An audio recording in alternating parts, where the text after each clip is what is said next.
What's your story? I would like to know. I guess we'll start from my childhood.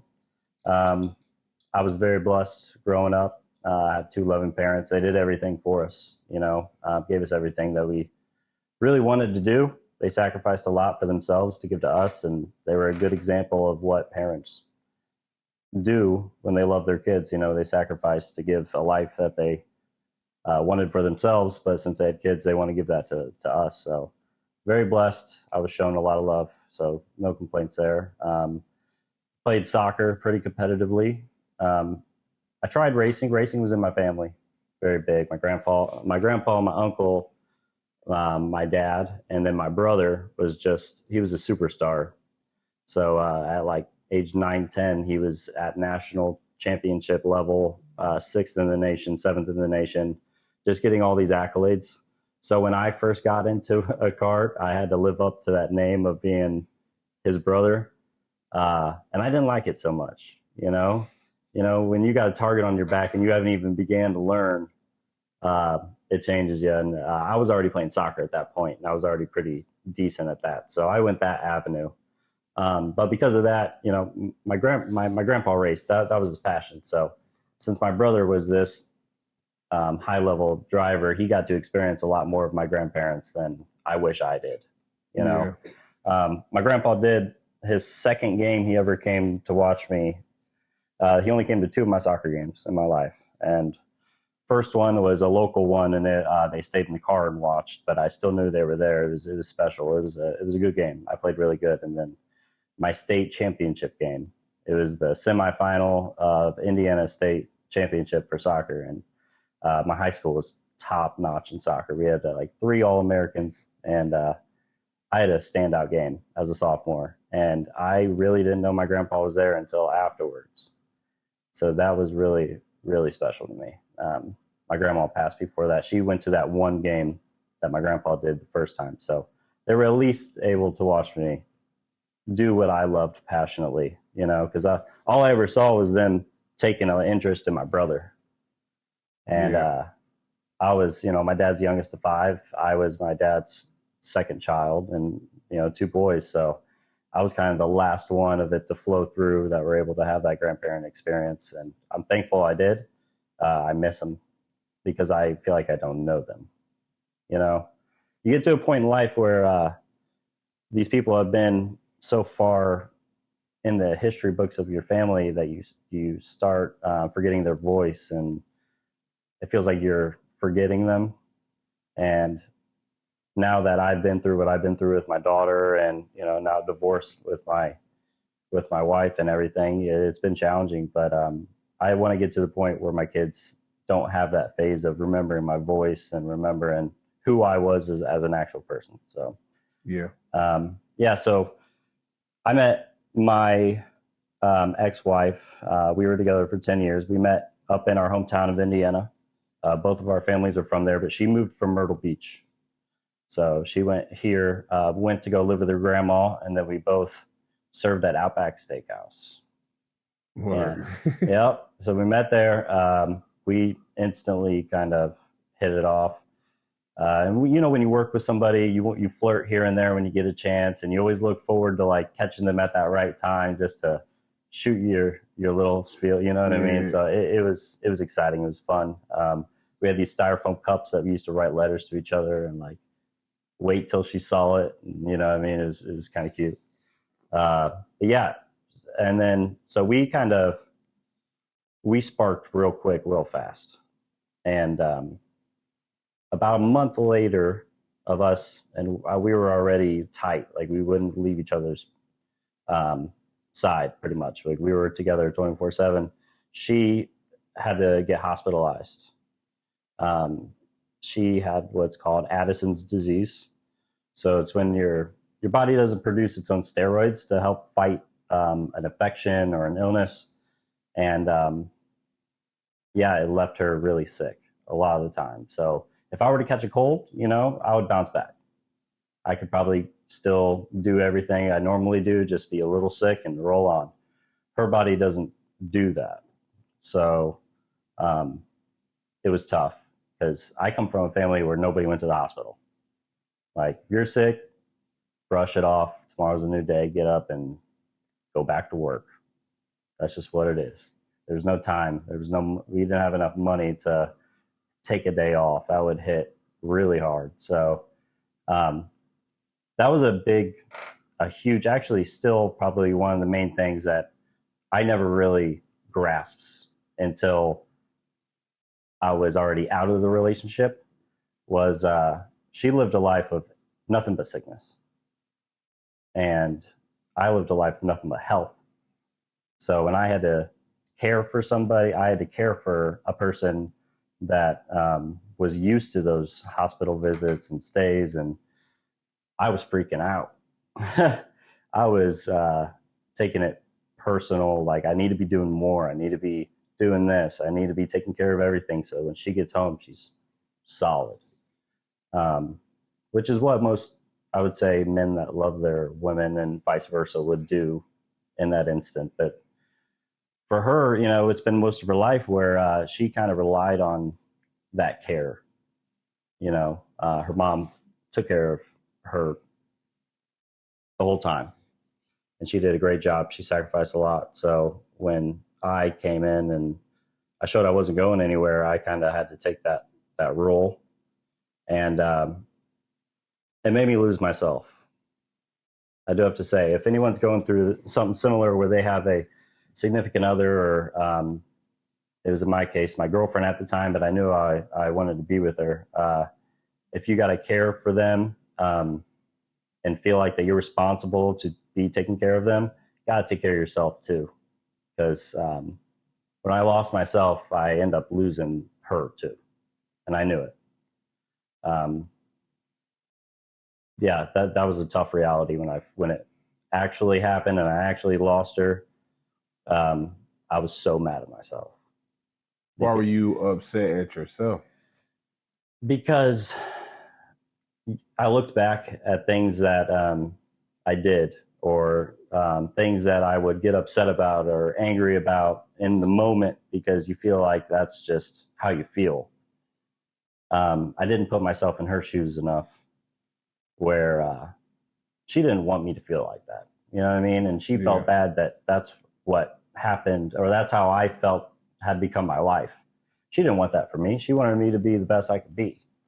But I had to sacrifice, because you do that for the people you love. And I did it for so long that she kind of just saw my love and passion for myself just kind of drip out.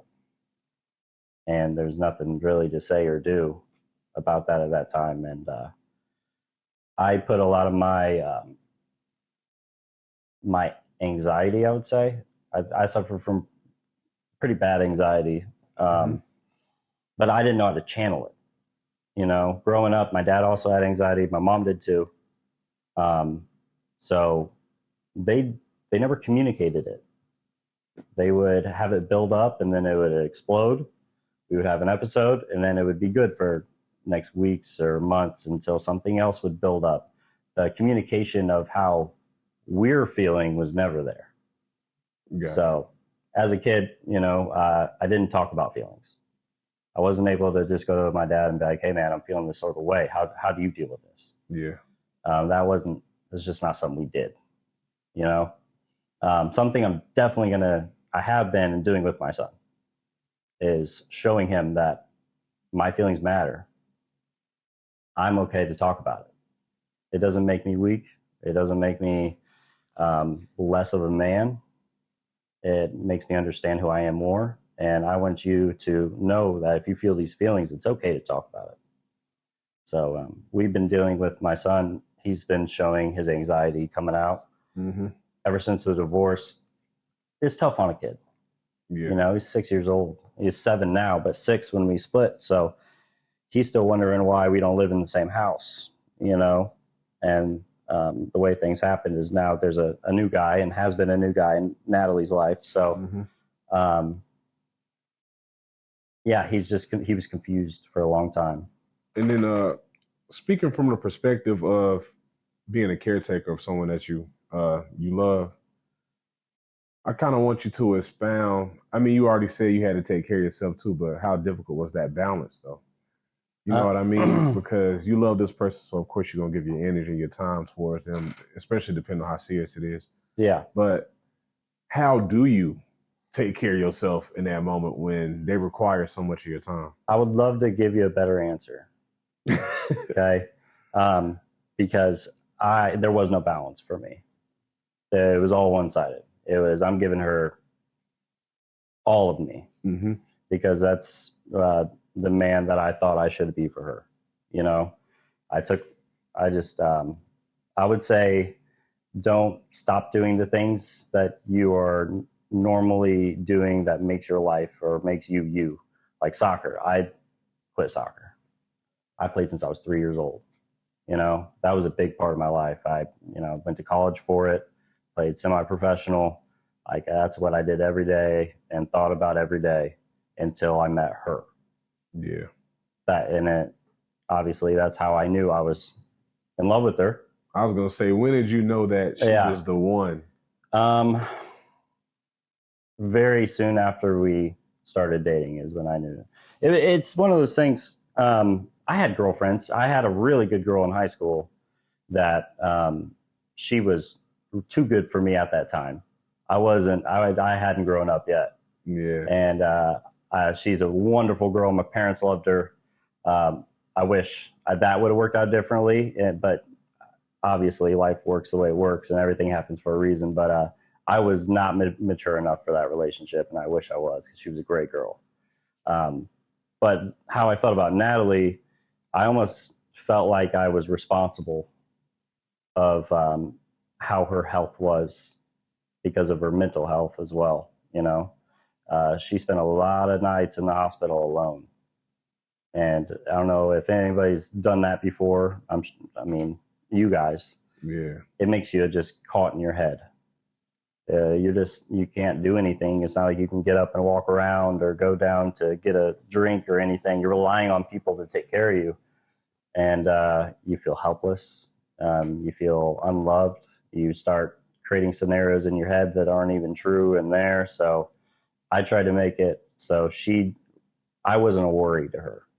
Yeah. Being an overthinker, girls are girls. A lot of them were overthinkers, but when you're put in that situation and you feel like nobody's there for you, I'd never wanted her to feel like that. Gotcha. So there was no balance for me. I dropped me pretty quick because I felt like that was what I needed to do for her. How has her condition? Has it gotten any better? Yes and no. So she was diagnosed with stage 3 kidney cancer, and she had a really rare aggressive tumor that there was only one out of like 100 some cases in the United States that have actually happened and been wrote about. So the doctor that had our case down at in Charleston, he was reaching out to every doctor, every oncologist that he knew to pick their brain about this tumor because he's never seen it. So it was scary. But she still, I mean, obviously she only has one kidney. They took out the one kidney that was the tumor. And she has to go back every 3 months to check up. So far, so good. We've had there were some scares that they had masses growing gross on her other kidney. And they came out good. But she'll always have to sort of live in the back of her mind that this could come back. Yeah. Yeah, it was a different kind of tumor. So some cancer cells, they've been inside your body for so long that they never flare up. Yeah. Hers was a blue cell cancer, which grows rapidly and like really fast. So one day, she's completely fine. And the next day she has a huge mass inside of her. So we found out she had cancer through my daughter. She was pregnant with my daughter. And we thought she was going into labor because she had so much pain going on. So I drove her 2 hours to Charleston that night, thinking she was in labor. I think I probably hit 110 in my Chevy Equinox. Yeah. Every time I felt her like tense up because I had her hand the whole time, I would just mash the pedal. Luckily, I was able to make it there safe, and I don't recommend that. But if you gotta do what you gotta do, you understand. So we get there, and we're up waiting to get the ultrasound, and ultrasound lady comes in, and everything's normal. Baby's still on time. We're 2 weeks until the due date, so she's almost full term. They do more scans, and we're thinking, like, why are they going, like, take an image of her pelvis and all this stuff and on her back and side? It was really uncomfortable for her. Then the doctor came in and broke us the news of the tumor. Mm-hmm. And it was an odd feeling because, one, I'm still relatively new to taking care of her and that sort of life that I had to adapt to. It wasn't real for me yet. You know, you can hear it and you can be like, yeah, she has cancer. But until you experience it and go through it with that person, it gives you a whole new perspective on what they go through, how it's suffered. So when I hear the word cancer, I think of it a lot differently, you know? And it doesn't just affect her. You know, we see, you know, cancer patients, they're the ones dying, you know, so you can't relate to them. And you don't want them to feel sorry for you or your life, because you're not the one there thinking your life's going to end and you're not going to be able to have those special moments with your kids and all that stuff. Yeah. But the people around you die as well. And just a little piece of them died too. And a piece of me died that night. Does I know you guys have children together. Mm-hmm. Does your children know about her condition, or I know they're pretty young. Yeah. So I don't know if they don't understand. Yeah, they do. Yeah, we don't, we never hid it or tried to hide it from them as far as pictures go. The one good thing about Natalie is she was a photographer. She used that as a presence to help others that are going through the same thing. So the day that we had to shave her head was an emotional one. Natalie, I will never forget, she had the most perfectly round, bald head that you could ever see in your life. You know, it was incredible, but she was so scared about it. But when you wake up in the morning and you see just clumps of hair that just don't sit up with you and they're just still sitting on the pillow, it is a very daunting image. You know, especially for a girl, that's all they dream about is nice hair and all this stuff. But to see your partner next to you in bed and the look on her face of just panic because there's just a huge bald spot missing in her hair that she can't avoid, we made the decision to get it cut, you know. But she used that. We went and got pictures of her done, posted them, and reached out to anybody that needed help with if they're going through something similar. And she was talking to a lot of people that were going through something similar that was scared about it, that she was able to use that voice and that platform to help. So that helped her a lot, was knowing that she could be a voice of light to some people that don't have that. Yeah. So that was cool. It's good that the kids know. I just wondered that because I know they're young. You know what I'm saying? So I don't. Only through pictures. Yeah. You know, this past year, her health has gotten better. I think it's because she's not with me anymore, to be honest. Yes and no. Yes and no. I mean, when you're with somebody for so long and you're used to that life, whenever you stop that and able to refocus and regroup your life to do something else, it's like a fresh start. So a lot of sickness, and people will argue this with me, is mental. So if you're sick and you're dying, don't get me wrong, you'll die a lot quicker if you're mentally there saying, I'm dying. Like, feel sorry for me, I'm dying, I feel sorry for myself, I'm dying. But if you have a mental attitude of like, I don't have much time left, let me cherish every single moment that I have with the people I love. And if there's people that need help, I might have week, month, but I'm going to use that to help them too. Yeah. I'm telling you, it's crazy how different your body reacts to just that mental switch. And it's almost, I would say it's impossible to do if you don't have the right people around you. Yeah. So unfortunately, I don't think I was that right person for her in that moment. You know? That's very, very mature of you, and it also shows that that was true, like love, unconditional love that you really have, to know that even though she may not be with me, as long as she's happy, I'm not upset. You know what Yeah. I'm saying? It, Very mature, bro.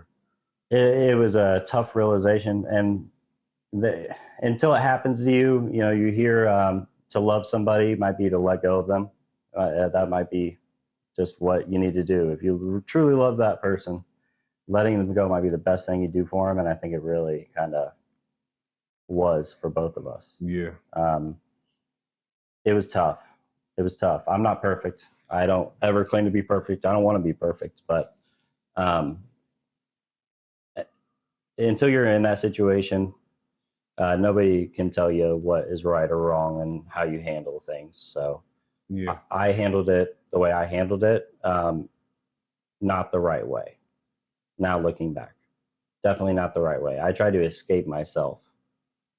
I tried to put on a mask every day because that's who I thought she needed. And it wasn't. She needed me to be me. Instead, I was playing Joker. You know, alcohol was a big part of that. And that's why I'm sober now. yeah, I felt like that was the only time I could be myself. That was the only smile I could get out of the day was after I had a drink or anything, do anything, because I hated my life. yeah. Um, It's you, good that you recognize that though and changed it, yes. because some people don't. No. I never actually got help. I never actually reached out or went to a rehab program or um, I just did it pure off just my kids. Yeah, Yeah, because I don't want them to grow up thinking like an addict. You know, I have multiple addicts that I have had in my family and friends and whatnot. They might be clean for 10 years, but there are some people that will never put that label on them because of the few bad choices they made when they weren't adult yet. You know, so I don't want my son to be a teenager and still have a thought that I was an alcoholic or abused any sort of substance. You know, I just that kills me. yeah, So I after everything happened with me and their mom, I had to get away for a while, and it made me realize a lot of stuff. So yeah, but so dealing with Natalie and her cancer was one thing, and I thought that was the hardest thing to do as a seeing the person you love just crumbling, and there's nothing you can do about it. You're helpless.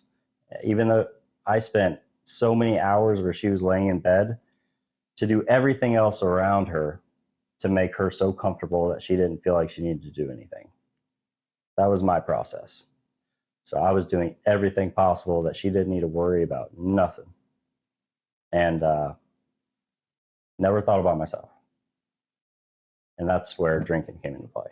You know, gotcha. because the time I'd feel sorry for myself, it was like, how could you feel sorry for yourself? Like, look who you got dying in this bed right now. How are you feeling like that? Yeah, because you're not the one.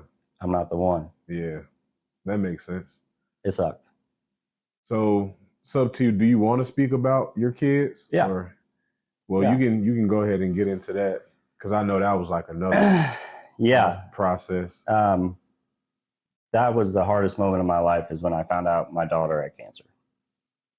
Because I already been through it with Natalie, and we were separated at that time. After Natalie healed, she decided that, you know, she wanted to see a different future for herself, and I wasn't a part of that. So she moved out, and we had been separated. I was working at a car dealership, doing the best job I had ever come across. I was in the finance department at a car dealership, shooting videos of cars and really being myself. I was happy, still drinking, still doing dumb stuff. And then I got a call from Natalie saying that the pediatrician that morning felt her belly and was very concerned that we should go to the hospital, get more imagery. And the way that the pediatrician said it made Natalie really concerned. So she called me, and I'm like, it's probably nothing. Don't stress about it. You're crying. I understand that. It's probably nothing. And I played it off. Went to the hospital, got more imaging, and that's when the call really came in. And Natalie was like, no, you need to sit down. Wherever you're at, you need to sit down. And I kind of knew.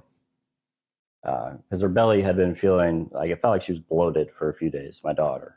Yeah. She was kind of constipated, but not eating, you know. So that's why we made the pediatrician appointment. But we went from Myrtle Beach at Grand Strand, took her straight down to MUSC. And that night we saw the image of her belly, and half of her stomach cavity was a tumor. It was it was the most devastating picture. I still have it on my phone just to kind of put things in perspective sometimes when I'm feeling down on myself. Yeah. I'll take a look at it because that was the lowest part of my life. And until any parent knows that pain, it's the worst. I don't wish that upon my worst enemy ever.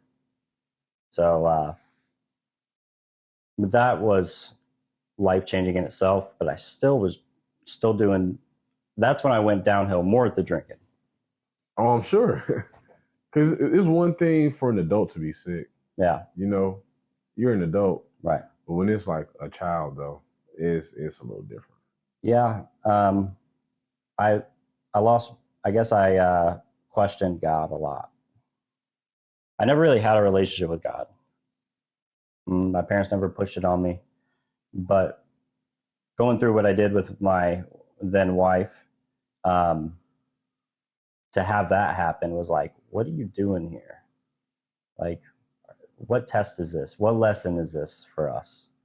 You know, I didn't see the picture that he was trying to paint for our lives, my life. Who can do that? But I mean, it wasn't God that was doing that. There's a lot of energy other than God that, you know, can take over and do things. But the presence of God was felt later when everybody that has been involved with MUSC made it shine. Like, the support at MUSC is just top notch. You'll never meet a better staff, more caring staff, one that really cares about your child. They're not just there for a job. You know, we had the same nurse throughout the whole time that my daughter was getting treatment. We had her every single time. On my daughter's day that she rang the bell to say she was cancer free, she just got back from picking up her mom from the airport. She was off that day, and she came in. She drove like 45 minutes just to come in on her day off to watch Bennett ring that bell. That was pretty awesome. So there's a community that surrounded us with just love and positivity, and it made it bearable. Yeah. You know, there's this shout out to Courageous Kids. There's this foundation that this lady named Flash. She's a character. She's awesome, but she helps families in need that are going through childhood cancer. Past, present, doesn't matter what you're going through. If you need a bill paid, if you just need somebody to talk to, just support, that is who you need to get a hold of. It's Courageous Kids. They're down in Charleston. And that changed our life, because I wasn't able to be there through much of the actual chemo. Natalie had quit her job, moved back in with me, because that's what you do when your kid's sick. And we tried to be a couple again. You know, let's do this for our kids. And which we thought was the right thing to do then and there, but it wasn't. Mm-hmm. But we made do with what we had to do. So she quit or went on leave. I think it was like extended medical leave. Came in and lived with me. But I, again, felt like it was my job to take care of everything else. You know, I was already done that once, lost a few jobs because of it. When you know you need to be there for your family first, always. But being there for them also means to show up on work on time and do everything that needs to be done outside of what's going on, it's a lot. It's a lot on your shoulders. Having every bill, every meal, knowing that you have to make it happen, and you want to take as much off of your partner and your kids as possible because of what they're going through, that it sunk me lower. You know, not only did I put on a mask like I did during Natalie, but now I'm putting on like armor, like a knight. You know what I mean? And I didn't know myself. I didn't see myself when I looked in the mirror. I did not see myself one bit. And I know there's people out there that feel that way, and are going through something similar or going through something worse. I mean, there's a lot of people that have it worse. Thank God I still have my kid's mom and my daughter in my life. Very fortunate. Yeah. Because when you walk that cancer floor, the 10th floor of MUSC Children's Hospital, and you see these kids, and they do not have as good as luck as my daughter did when coming to treatment. They're dying. Yeah. After they removed her tumor and kidney, my daughter was laid up in the bed probably for 2 weeks, and in the ICU, the PICU for, well, not PICU, but it's the kids part of the ICU. There was a young man that was in the room next to us and never saw one visitor come and sit next to him or be there in his room the whole time. And it was sad. It was really, really tough. And I can only imagine how they felt as a kid. And, that's what I'm saying. I mean, my parents flew from Florida to be here. My parents sacrificed a lot to be next to Bennett's side when things were happening, even Natalie. Yeah. When you have kids and, you know, you don't have that partner in your life to balance life as far as with kids, you know, taking them to childcare or paying for childcare and taking care of just everyday life, when you're bound to do it yourself now, it's hard. And my parents luckily were able to balance that and come help as much as possible. And kudos to Natalie's mom. She'd been dealing with Natalie her whole life, so this was nothing new, but she did a lot, and I always respect her for that. We never saw, I would say, eye to eye on a lot of things. Yeah. But she's a loyal one. She knows. She did it out of love, just pure love for her daughter and her granddaughter. So I give a lot of respect to her and what she did. So it takes a community when you have kids, and that's just healthy kids. Yeah. When you have kids, you'll notice the people that step into your life that you're truly blessed for, because they want to be there to ease you. They love you, you know. They want to be there to make you not stress at work about who's watching your kid, or if they're eating right, or if they're doing the right things outside of when you're not there. It's a scary thing. Scary thing. I'll never forget the first time I dropped my daughter off at daycare. It's like, I'm trusting these people that I don't know to take good care of my baby girl. Yeah. Man, that was crazy. But you could see negative things in everybody. In every situation, you can look at the negative. And this is something I recently came to terms with in my life, is I saw negative things everywhere where it made me negative. It made my life a negative. But there was positives in every single bit of that negative, that if I would have focused on that, I would be so many better places in my life that I could have been. You know, mentally, physically, emotionally, just seeing positive in people, seeing positive in situations is massive. Probably the biggest thing. Mindset. Seriously. Mindset is everything. I'm realizing this at 31 years old.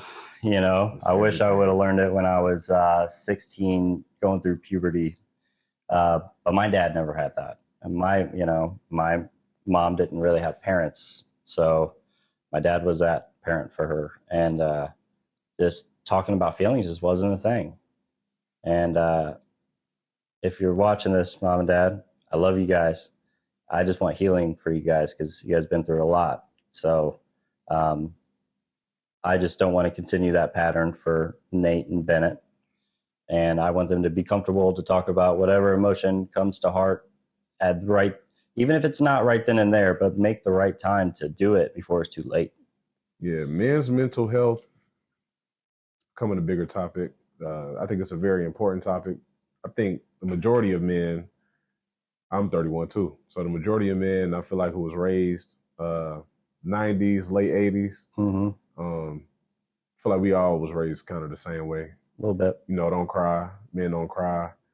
Men handle their business. Yep. See a problem, we solve it, and keep it going. Yeah. Don't really talk about feelings like that. You know what I mean? Were your grandparents veterans? No. Do you have anybody military in your family? No, I don't actually. Oh, wow. Okay. Oh, actually, I do. My cousin. He's in the Navy. Is he younger? He's older. He's my older cousin. Is he? Okay. So my grandfather was in the Navy. And a lot of that generation did serve. Yeah. You know, and I feel like that's kind of what was where it come from. It was pumped into him like that. Yeah, the baby boomer era. You know what I mean? That makes sense. So yeah, I think that's where that came from. So my dad, you know, he never talked about his emotions growing up. I mean, he was smacked probably if he came to his grandpa with an issue, you know, or my grandpa with an issue. But I didn't see that side of my grandpa. You know what I mean? Grandparent, when you become a grandparent, I heard it's completely different. Yeah. So my parents act completely different to my kids than they ever acted with me. So, which I'm happy they have that experience. Yeah. You know, it should be. You should want to surround your kids with love. Exactly. The more love, the better. Well, is there, you know, it's tradition here. Is there anything else that you would like to say, positive or motivating or inspirational, to anybody out there that may be going through the same thing or similar things that you've been through? Yeah, just look into that camera there. How long you got? Shit. No. Somebody say it's whatever you want to say. No, it's fine. I've been in a dark place for a long, long time. I had to remove myself after things happened with my ex to grow and able to heal, and I healed. I might not have done it the fastest way possible. I never sought help, but I had to look at myself in the mirror and really think about if this is the man that I want to be and be thought of through my kids and everyone else for the rest of my life. And I made a change. I'm a completely different person sitting here than I would have been 2 years ago or even a year ago. And don't give up. Don't give up hope. You might be at your rock bottom. You don't have anything. You lost everything. But I look at it now as, yes, I lost everything. I don't have anything, but I don't have anything to lose. I don't have anything to lose. So I've already lost it all. There's nothing that could possibly hurt me as much as the things I already hurt to myself. And I got a point to prove to me now. So this next chapter is for me.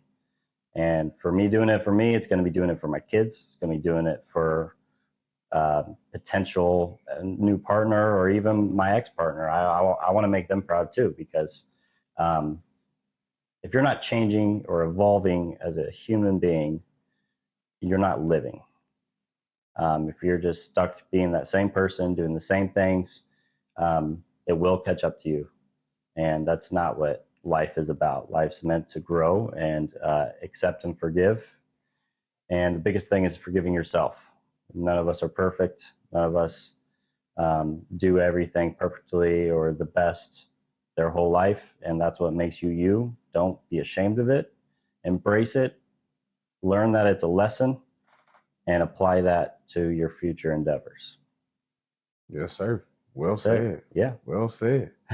This is healed Tim. Yeah. A lot of people don't know this side of me yet. I'm excited for the new chapter, brother. Yeah, I am too. Because my son, so the reason I'm staying a few extra days in town is I get to see my son plays for watching him play his first soccer game. Oh, word. I was going to ask. It's his first season. He's already had a few games. And all I've seen is, videos and stuff. And we've been training. Yeah. Yeah, I'm a junkie for soccer. So now that I get to watch him tomorrow night, oh man, I've dreamt of this for so long, for so long. And if anybody has a passion, they know that, like, when you see your kid do that for the first time, that you see yourself, you know, it is going to be the best feeling in the world. And I feel like I deserve it now. Before, I didn't think I deserved it. Yeah.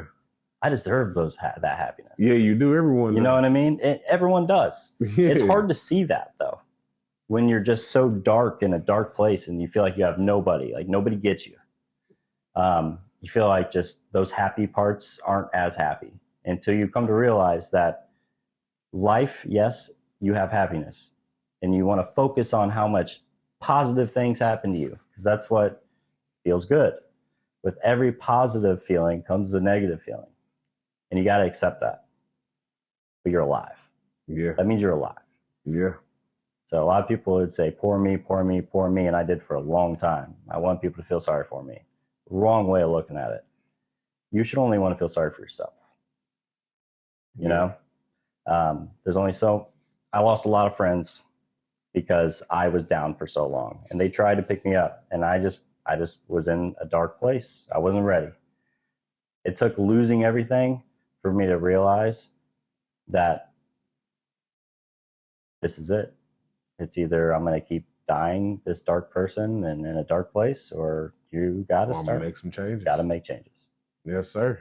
Well, thank you. I'm happy that we made time. Yeah, I man. know people don't know. It took a minute for us to get it together. Yeah, but it's been a minute. I'm finally happy that it came together. It's been a minute. Thank you for having me and listening to my story. And reach out. Yeah. Reach out to people, man. Check on your friends. Yeah. If anyone needs help with something similar, feel free to comment below. And yeah, comment if you want to talk to Tim. Comment. I'll just let him know. Even you guys, pretty sure you don't mind helping. These are some amazing people that are doing this. This is the first time I've actually came out and really talked about this stuff that wasn't myself in the past 2 years, you know? Yeah. So if I needed this as much as the next. So I appreciate it. Thank you, guys. Hey, man. Thank you. Yep. And that wraps up another episode of What's Your Story? Yes, sir. It's your Scar Show. Tell me what's your story. I would like to know.